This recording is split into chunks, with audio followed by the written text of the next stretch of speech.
जानिए 18 पुराणों के नाम और उनका संक्षिप्त परिचय एक ही वीडियो में। भारत के प्राचीन ज्ञान को समझने के लिए पुराणों का विशेष महत्व है। पुराण शब्द का अर्थ है प्राचीन कथा। पुराण विश्व साहित्य के प्राचीनतम ग्रंथ हैं। उनमें लिखित ज्ञान और नैतिकता की बातें आज भी प्रासंगिक, अमूल्य तथा मानव सभ्यता की आधारशिला हैं। वेदों के मत, भाषा तथा शैली कठिन है। पुराण उसी ज्ञान के सहज तथा रोचक संस्करण हैं। उनमें जटिल तथ्यों को कथाओं के माध्यम से समझाया गया है। पुराणों का विषय नैतिकता, विचार, भूगोल, खगोल, राजनीति, संस्कृति, सामाजिक परंपराएं, विज्ञान तथा अन्य विषय हैं। विशेष तथ्य यह है कि पुराणों में देवी देवताओं, राजाओं और ऋषि मुनियों के साथ साथ जनसाधारण की कथाएं भी उल्लेख की गई हैं, जिससे पौराणिक काल के सभी पहलुओं का चित्रण मिलता है। महर्षि वेद व्यास ने 18 पुराणों का संस्कृत भाषा में संकलन किया है। ब्रह्मा, विष्णु तथा महेश्वर उन पुराणों के मुख्य देव हैं। त्रिमूर्ति के प्रत्येक भगवान स्वरूप को 6 पुराण समर्पित किए गए हैं। इन 18 पुराणों के अतिरिक्त 16 उपपुराण भी हैं, किंतु विषय को सीमित रखने के लिए केवल मुख्य पुराणों का संक्षिप्त परिचय यहाँ प्रस्तुत है। मुख्य पुराणों का वर्णन इस प्रकार है। नंबर 1, ब्रह्म पुराण। ब्रह्म पुराण सबसे प्राचीन है। इस पुराण में 246 अध्याय तथा लगभग 10,000 श्लोक हैं। इस ग्रंथ में ब्रह्मा जी की महानता के अतिरिक्त सृष्टि की उत्पत्ति, गंगा अवतरण तथा रामायण और कृष्णावतार की कथाएं भी संकलित हैं। इस ग्रंथ से सृष्टि की उत्पत्ति से लेकर सिंधु घाटी सभ्यता तक की कुछ न कुछ जानकारी प्राप्त की जा सकती है। नंबर 2, पद्म पुराण। पद्म पुराण में 55,000 श्लोक हैं और यह 5 खंडों में विभाजित है, जिनके नाम सृष्टि खंड, स्वर्ग खंड, उत्तरखंड, भूमि खंड तथा पाताल खंड है। इस ग्रंथ में पृथ्वी, आकाश तथा नक्षत्रों की उत्पत्ति के बारे में उल्लेख किया गया है। 4 प्रकार के जीवों की उत्पत्ति होती है, जिन्हें उद्भज, स्वेदज, अंडज तथा जरायुज की श्रेणी में रखा गया है। यह वर्गीकरण पूर्णतया वैज्ञानिक है। भारत के सभी पर्वतों तथा नदियों के बारे में भी विस्तृत वर्णन है। इस पुराण में शकुंतला, दुष्यंत से लेकर भगवान राम तक के कई पूर्वजों का इतिहास है। शकुंतला दुष्यंत के पुत्र भरत के नाम से हमारे देश का नाम जम्बूद्वीप से भरतखंड और पश्चात भारत पड़ा था। नंबर 3, विष्णु पुराण। विष्णु पुराण में 6 अंश तथा 23,000 श्लोक हैं। इस ग्रंथ में भगवान विष्णु, बालक ध्रुव तथा कृष्णावतार की कथाएं संकलित हैं। इसके अतिरिक्त सम्राट पृथु की कथा भी शामिल है, जिसके कारण हमारी धरती का नाम पृथ्वी पड़ा था। इस पुराण में सूर्यवंशी तथा चंद्रवंशी राजाओं का इतिहास है। भारत की राष्ट्रीय पहचान सदियों पुरानी है, जिसका प्रमाण विष्णु पुराण के निम्नलिखित श्लोक में मिलता है। उत्तरम यत् समुद्रस्य हिमाद्रेश्चैव दक्षिणम वर्ष तद भारतम नाम भारती यत्र संततः। साधारण शब्दों में इसका अर्थ है कि वह भौगोलिक क्षेत्र जो उत्तर में हिमालय तथा दक्षिण में सागर से घिरा हुआ है, भारत देश है तथा उसमें निवास करने वाले सभी जन भारत देश की ही संतान हैं। भारत देश और भारतवासियों की इससे स्पष्ट पहचान और क्या हो सकती है। विष्णु पुराण वास्तव में एक ऐतिहासिक ग्रंथ है। नंबर 4, शिव पुराण। शिव पुराण में 24,000 श्लोक हैं तथा यह 7 संहिताओं में विभाजित है। इस ग्रंथ में भगवान शिव की महानता तथा उनसे संबंधित घटनाओं को दर्शाया गया है।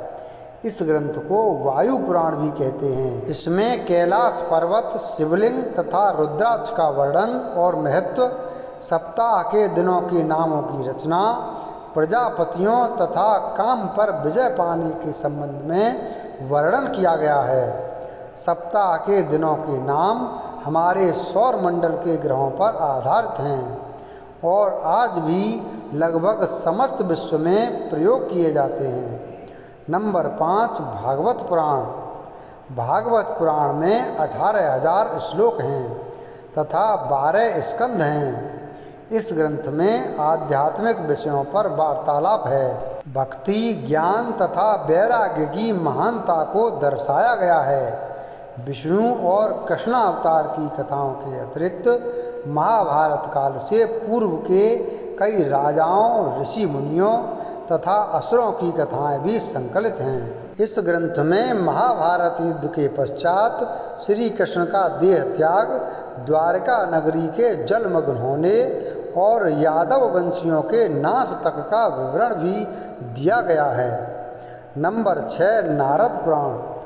नारद पुराण में 25,000 श्लोक हैं तथा इसके 2 भाग हैं। इस ग्रंथ में सभी 18 पुराणों का सार दिया गया है।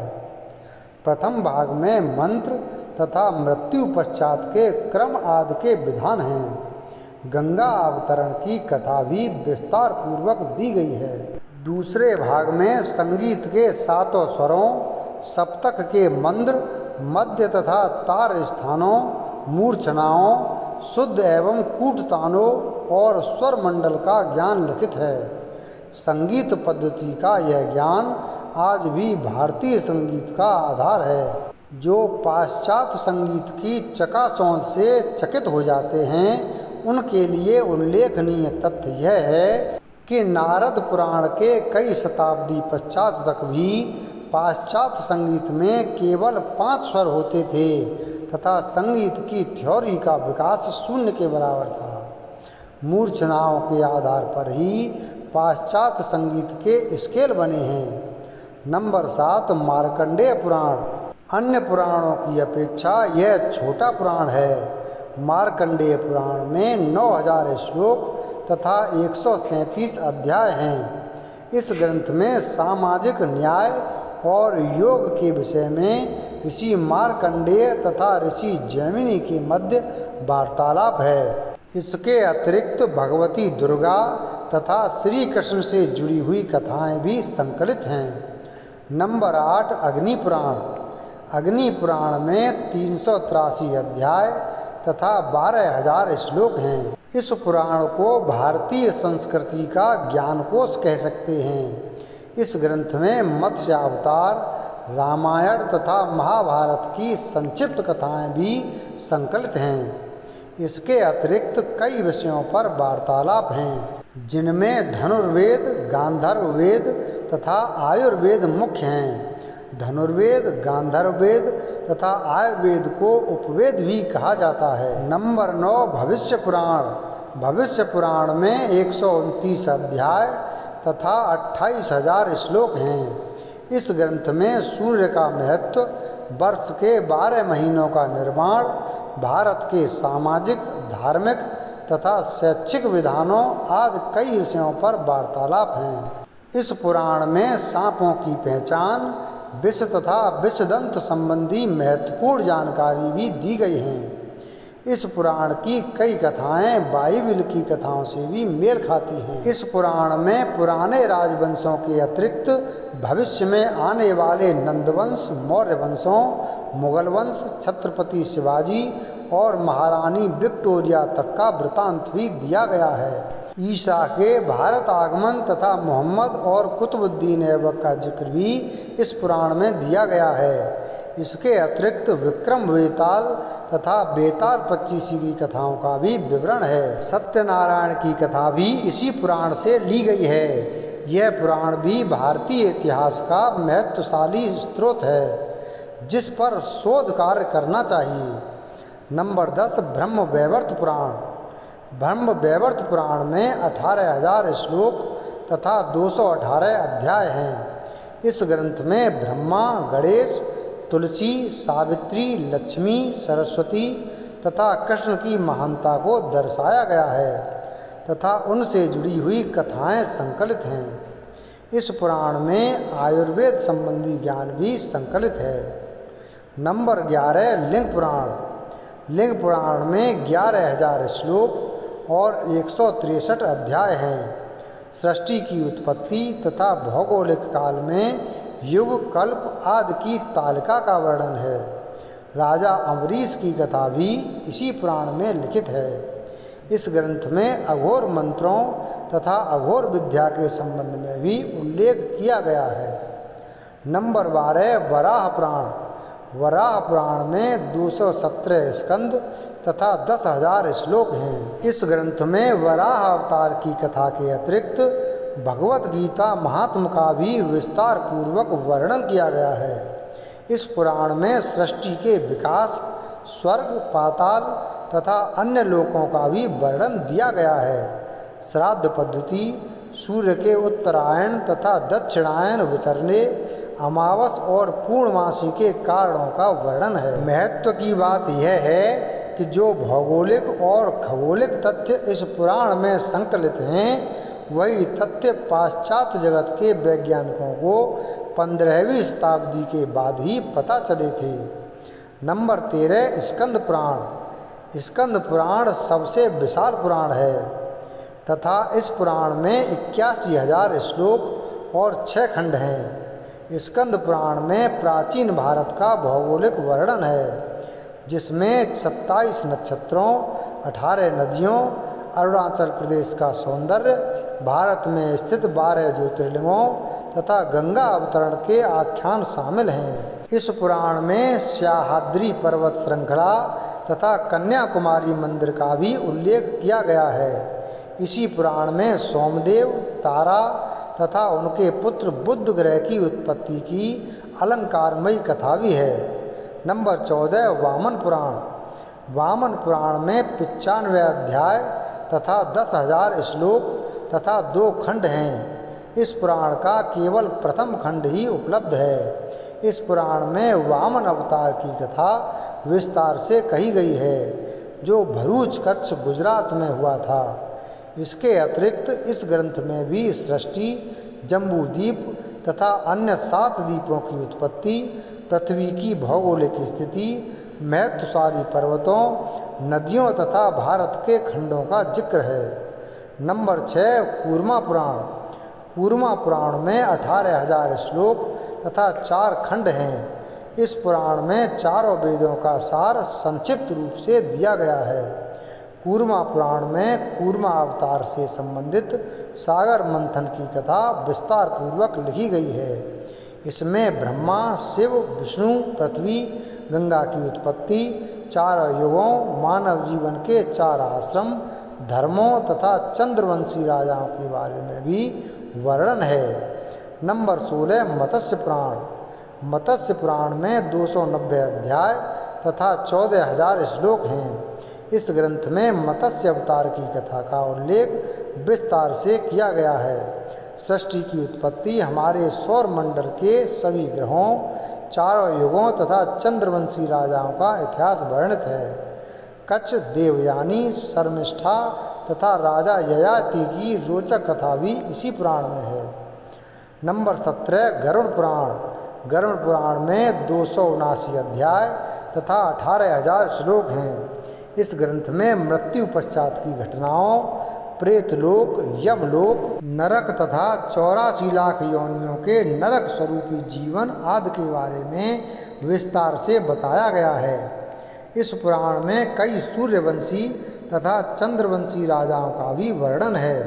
साधारण लोग इस ग्रंथ को पढ़ने से हिचकिचाते हैं, क्योंकि इस ग्रंथ को किसी संबंधी या परिचित की मृत्यु होने के पश्चात ही पढ़वाया जाता है। वास्तव में इस पुराण में मृत्यु पश्चात पुनर्जन्म होने पर गर्भ में स्थित भ्रूण की वैज्ञानिक अवस्था सांकेतिक रूप से बखान की गई है, जिसे बैतरणी नदी आदि की संज्ञा दी गई है। समस्त यूरोप में उस समय तक भ्रूण के विकास के बारे में कोई भी वैज्ञानिक जानकारी नहीं थी। अंग्रेजी साहित्य में जॉन बनियन की कृति दी पिलग्रिम्स प्रोग्रेस कदाचित इस ग्रंथ से प्रेरित रहती है, जिसमें एक एवेंजलिस्ट मानव को क्रिश्चियन बनने के लिए प्रोत्साहित करते दिखाया है, ताकि वह नरक से बच सके। नंबर 18 ब्रह्मांड पुराण। ब्रह्मांड पुराण में 12,000 श्लोक तथा पूर्व, मध्य और उत्तर 3 भाग हैं। मान्यता है कि अध्यात्म रामायण पहले ब्रह्मांड पुराण का ही एक अंश थी, जो अभी एक पृथक ग्रंथ है। इस पुराण में ब्रह्मांड में स्थित ग्रहों के बारे में वर्णन किया गया है। कई सूर्यवंशी तथा चंद्रवंशी राजाओं का इतिहास भी संकलित है।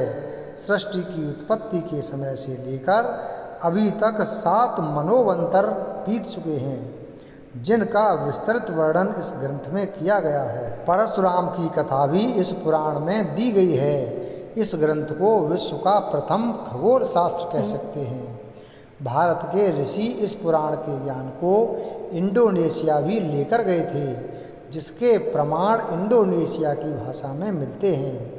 हिंदू पौराणिक इतिहास की तरह अन्य देशों में भी महामानवों, दैत्यों, देवों, राजाओं तथा साधारण नागरिकों की कथाएं प्रचलित हैं। कुछ के नाम उच्चारण तथा भाषाओं की विभिन्नता के कारण बिगड़ भी चुके हैं, जैसे कि हरकुल ईश से हरकुलिस, कश्यप सागर से कैस्पियन सी तथा शंभुसेन से शिनभुसेन आदि बन गए।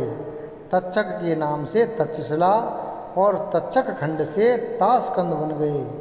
यह विवरण अवश्य ही किसी न किसी ऐतिहासिक घटना कई ओर संकेत करते हैं। प्राचीन काल में इतिहास, आख्यान, संहिता तथा पुराण को एक ही अर्थ में प्रयोग किया जाता था। इतिहास लिखने का कोई रिवाज नहीं था और राजाओं में कल्पना शक्ति से भी अपनी वंशावलियों को सूर्य और चंद्र वंशों से जोड़ा है। इस कारण पौराणिक कथाएं इतिहास, साहित्य तथा दंत कथाओं का मिश्रण है। रामायण, महाभारत तथा पुराण हमारे प्राचीन इतिहास के बहुमूल्य स्रोत हैं, जिनको केवल साहित्य समझकर अछूता छोड़ दिया गया है। इतिहास की विक्षिप्त श्रृंखलाओं को पुनः जोड़ने के लिए हमें पुराणों तथा महाकाव्यों पर शोध करना होगा। वीडियो अगर पसंद आया हो तो वीडियो को लाइक करें, चैनल को सब्सक्राइब करें और बेल आइकन प्रेस करें। धन्यवाद।